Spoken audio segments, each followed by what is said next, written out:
नमस्कार आदाब दोस्तों, चले की बड़ी खबरें हम आपके सामने लेकर के आ गए। सबसे पहली और बड़ी खबर आ रही है दोस्तों, 5 राज्यों में होने वाले विधानसभा चुनाव से पहले उत्तराखंड की 70 विधानसभा सीटों का एक और ताजा ओपिनियन पोल सामने आया है, जिसके आंकड़े हम आपको बताएंगे। यहां पर इस ओपिनियन पोल में कांग्रेस और बीजेपी के बीच कांटे की टक्कर होती हुई दिखाई दे रही है। आंकड़े हम आपको आगे बताएंगे। वहीं अगली बड़ी खबर में हम आपको बताएंगे दोस्तों, देश में कोरोना की दूसरी लहर के बाद देश की 130 करोड़ जनता के सामने एक नई मुसीबत आ गई है। खुदरा महंगाई का एक ताजा आंकड़ा सामने आया है, जिसको देख करके आप चौंक जाएंगे। इसके बारे में भी आगे हम आपको अपडेट देंगे। वहीं अगली बड़ी खबर में हम आपको बताएंगे दोस्तों, 5 राज्यों में होने वाले विधानसभा चुनाव से पहले चुनाव आयोग के 3 बड़े अधिकारी की नियुक्ति मामले पर एक नया विवाद शुरू हो गया है और यहां पर बीजेपी के ऊपर बड़ा आरोप लगा है। इस पर भी जानकारी देंगे। वहीं अगली बड़ी खबर आ रही है दोस्तों, कुंभ में बड़ा फर्जीवाड़ा। जिस तरह से कुंभ जो लगा हुआ था उसमें लोग कोरोना इन्फेक्टेड हुए थे, उसमें जो यानी सर्वे किया गया था, जिस तरह से कोरोना टेस्ट किए गए थे, इस मामले पर बड़ी फर्जीवाड़े का खुलासा हुआ है। इस पर भी अपडेट देंगे। वहीं अगली बड़ी खबर आ रही है दोस्तों, नागरिकता संशोधन कानून के खिलाफ हुई दिल्ली की हिंसा मामले पर 3 अब जो है कार्यकर्ताओं को कोर्ट से राहत मिल गई है। इस पर भी अपडेट देंगे। वहीं अगली बड़ी खबर आ रही है दोस्तों, राजस्थान में सचिन पायलट और यानी कांग्रेस के बीच चल रहे विवाद में अब एक नया मोड़ आ गया है। किस तरह से आगे हम आपको इस पर भी अपडेट देंगे। वहीं अगली बड़ी खबर आ रही है दोस्तों, राम जन्मभूमि घोटाले मामले पर शंकराचार्य ने एक बड़ा बयान दे दिया है, जिसके बाद अब एक बार फिर से राम जन्मभूमि घोटाले का मामला और भी ज्यादा सुर्खियों में आ गया है। इस पर भी ताजा अपडेट आगे देंगे। वहीं अगली बड़ी खबर आ रही है दोस्तों,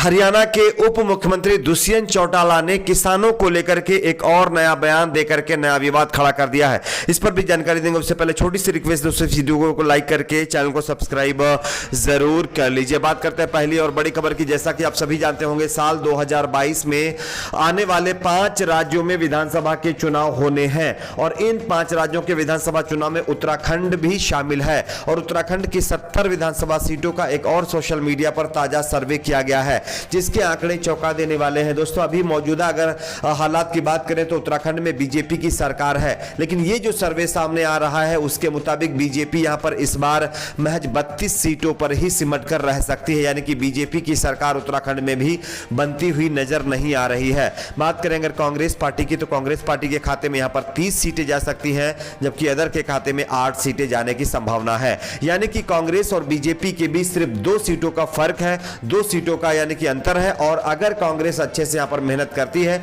तो आने वाले दिनों में इस बार उत्तराखंड में बीजेपी का सोपड़ा साफ हो सकता है। आपके हिसाब से यहां पर कौन चुनाव जीतेगा, आपका अपना प्रेडिक्शन क्या है, नीचे कमेंट बॉक्स में जरूर बताइए। बात करते हैं अगली बड़ी खबर की। अगली बड़ी खबर आ रही दोस्तों, कोरोना की दूसरी लहर के बाद अब देश के करोड़ों लोगों को एक और नई मुसीबत का सामना करना पड़ रहा है। आप सभी जानते होंगे, भारत में महंगाई ने एक बार फिर से अपना रौद्र रूप दिखाना शुरू कर दिया है। पेट्रोल डीजल से लेकर के खाने पीने की सभी चीजों में बेतहाशा मूल्य वृद्धि हो गई है। आप इस ताजा रिपोर्ट को देखिए। बताया जा रहा है कि इसमें एक ताजा सर्वे किया गया है और एक रिपोर्ट सामने आई है। कंज्यूमर प्राइस इंडेक्स की रिपोर्ट के मुताबिक खुदरा महंगाई बताया जा रहा है कि पहले के मुकाबले और भी ज्यादा बढ़ गई है। खुदरा महंगाई दर ने मई में 6.3% का आंकड़ा छू लिया है। अप्रैल में यह दर जो है 4.23% थी। आंकड़ों के लिहाज से देखें तो भारत में खुदरा महंगाई 6 महीनों के शीर्षतम स्तर पर पहुंच गई है। तो यह देश के लोगों के लिए, खास करके आम आदमी की कमर टूटने वाली खबर है। वहीं सरकार पूरी तरह से इस मामले पर खामोश है। अगर आप सरकार से महंगाई के ऊपर सवाल पूछेंगे तो आपको एंटी नेशनल करार दे दिया जाएगा और आपको कहा जाएगा कि ये देश हित में काम ना करने वाले लोग हैं जो इस तरह की आवाज उठा रहे हैं। खैर, बात करते हैं अगली बड़ी खबर की। अगली बड़ी खबर आ रही दोस्तों, 5 राज्यों में होने वाले विधानसभा चुनाव से पहले जिस तरह से 3 बड़े अधिकारियों को चुनाव आयुक्त बनाया गया है, इस मामले पर एक और ताजा विवाद शुरू हो गया है। आप इस खबर को देख सकते हैं। साल 2022 में पंजाब और उत्तर प्रदेश समेत देश के 5 राज्यों में विधानसभा चुनाव होने वाले हैं, जिसकी तैयारियां अभी से शुरू की जा चुकी हैं। राजनीतिक महत्व से उत्तर उत्तर प्रदेश को जीतना हर राजनीतिक दल के लिए काफी अहम माना जा रहा है। इसी बीच खबर सामने आई है कि उत्तर प्रदेश कैडर के पूर्व आईएएस अधिकारी अनूप चंद्र पांडे को निर्वाचन आयुक्त का पदभार दे दिया गया है, जो कि साल 2019 में उत्तर प्रदेश के मुख्य सचिव पद से रिटायर हुए थे। अनूप चंद्र पांडे से पहले चुनाव आयुक्त ने सुशील चंद्रा और राजीव कुमार को भी सीईसी और ईसी का पद दिया जा चुका है। यह तीनों अधिकारी ही उत्तर प्रदेश से ताल्लुक रखते हैं। इस खबर को शेयर करते हुए एक पत्रकार दीपक शर्मा ने मोदी सरकार के ऊपर बड़ा हमला बोला है। उन्होंने लिखा है कि पहली बार चुनाव आयोग के तीनों बड़े अधिकारी सुशील चंद्रा, राजीव कुमार और अनूप चंद्र पांडे उत्तर प्रदेश के रहने वाले ही हैं। अनूप पांडे ने तो कई साल उत्तर प्रदेश के मुख्य सचिव रहे। तीनों अधिकारी बीजेपी के काफी करीबी हैं। साहिब 2022 की वाकई जबरदस्त तैयारी चल रही है। यानी कि आरोप लगा है कि ये तीनों अधिकारी जो चुनाव आयुक्त बनाए गए हैं, चुनाव यानी अधिकारियों में तैनात किए गए हैं, ये तीनों के जो रिश्ते हैं बीजेपी से काफी करीबी हैं और इसी वजह से इन तीनों को चुनाव आयुक्त बनाया गया और आने वाले 2022 की तैयारी इन्हीं यानी कि अधिकारियों से शुरू की जा चुकी है। हम आपको उसका स्क्रीनशॉट भी दिखा रहे हैं। बात करते हैं अगली बड़ी खबर की। कुंभ में कोरोना टेस्टिंग के मामले पर बड़ा फर्जीवाड़ा सामने आया है। दोस्तों, आप इस खबर को देख सकते हैं।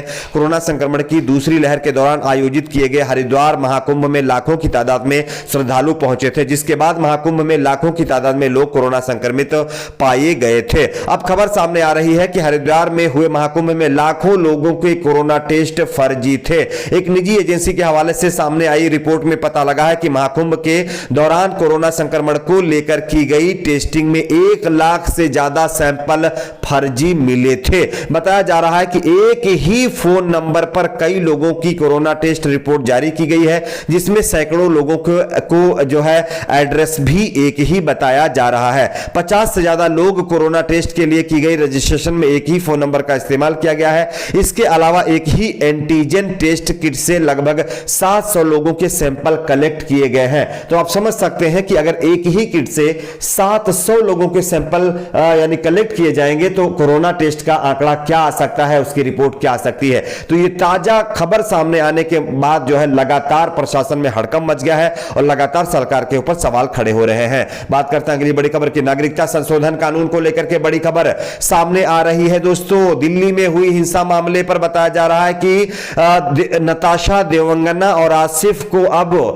दिल्ली हाईकोर्ट से बेल मिल गई है, जिसके बाद पत्रकारों ने बोला है कि इनका 1 साल क्यों बर्बाद कर दिया गया है, क्योंकि इन लोगों ने नागरिकता संशोधन कानून को लेकर के आवाज उठाई थी, इसलिए इनको यूएपीए के तहत अंदर किया गया था और अब दिल्ली हाईकोर्ट ने इनको बाइज्जत बरी कर दिया है। जिसके बाद अब फिर एक बार जो है दिल्ली पुलिस और वहां के प्रशासन, खास करके देश के गृह मंत्री के ऊपर सवाल खड़े होने लगे हैं। बात करते हैं अगली बड़ी खबर की। अगली बड़ी खबर आ रही है दोस्तों, मध्य राजस्थान में शुरू हुई कांग्रेस और यानी कि सीएम गहलोत के बीच तनातनी अब सामने निकलकर सामने आ रही है।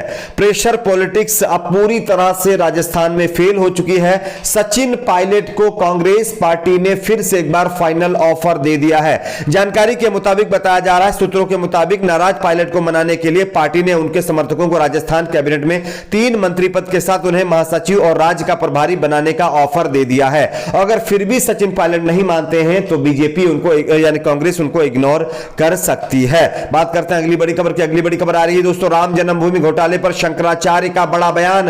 ट्रस्ट में भ्रष्टाचारी भरे पड़े हैं, चंपत राय को तुरंत पीएम हटा दें। और इस बयान के सामने आने के बाद लगातार फिर एक बार राम जन्मभूमि की जो जमीन घोटाला है वो फिर से विवादों में आ गया है। बात करते हैं अगली बड़ी खबर की। अगली बड़ी खबर आ रही है दोस्तों, हरियाणा के उप मुख्यमंत्री दुष्यंत चौटाला ने किसानों के ऊपर गंभीर आरोप लगा दिया है। आप इस खबर को देख सकते हैं। उप मुख्यमंत्री दुष्यंत चौटाला का आरोप है कि किसान आंदोलन कृषकों की मांगों को लेकर नहीं, सरकार के विरोध के लिए रह गया है। और इस बयान के बाद अब किसान लगातार दुष्यंत चौटाला के खिलाफ हल्ला बोल रहे हैं। आपकी अपनी क्या राय नीचे कमेंट बॉक्स में जरूर बताएं। वीडियो को लाइक शेयर, चैनल को सब्सक्राइब जरूर करें।